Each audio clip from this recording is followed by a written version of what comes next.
எனக்கு ரொம்ப ரொம்ப பிடிச்ச இடம்னு பார்த்தீங்கன்னா, தஞ்சை பெரிய கோயில். எத்தனை முறை வந்தாலும் புதுசா வந்த மாரியே ஒரு பிரமிப்பா இருக்கும். எனக்கு மட்டும் இல்ல, எல்லாத்துக்கும் அப்படிதான் இருக்கும்னு நெனைக்கிறேன். சைட்ல பார்த்தீங்கன்னா, செப்பல விட்டுட்டு பொம்மை கடைலாம் நெறையா இருந்துச்சு. தலையாட்டி பொம்மை, புத்தர் சிலைன்னு சொல்லிட்டு பொம்மையெல்லாம் பார்த்துட்டு நேரா கோயில்ல வீடியோ எடுத்துட்டு போனோம். சார் பார்த்தீங்கன்னா, கோயில சுத்தி பார்க்கணுன்னா ஸ்ட்ரென்த் வேணும். அதனால நான் கொஞ்சமா சாப்பிட்டுக்கிறேன்னு சொல்லிட்டு லெமன் சாதமும், முறுக்கும் வாங்கி சாப்பிட ஆரம்பிச்சுட்டாரு. அது மட்டும் இல்லாம அதிரசம், லட்டு, பொங்கல் இந்த மாரி கூட சேல்ஸ் பண்ணிட்டு இருந்தாங்க. சாப்பிட்டோன்னே நல்லா ஃப்ரெஷ்ஷா நடக்க ஆரம்பிச்சுட்டாரு.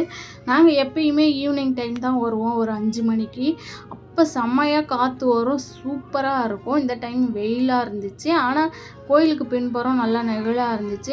காலையிலன்றனால பேர்ட் சத்தம்லாம் செம்மையாக இருந்துச்சு காது கேட்குறதுக்கு. நான் தஞ்சாவூர் மாவட்டம் அதிராம்பட்டினம் தான். ஆனால் அதுக்கு முன்னாடி கோயிலை நான் வந்து பார்த்ததில்ல. என் ஹஸ்பண்டு தான் என்னை நிறைய டைம் கூப்பிட்டு வந்திருக்கிறார்.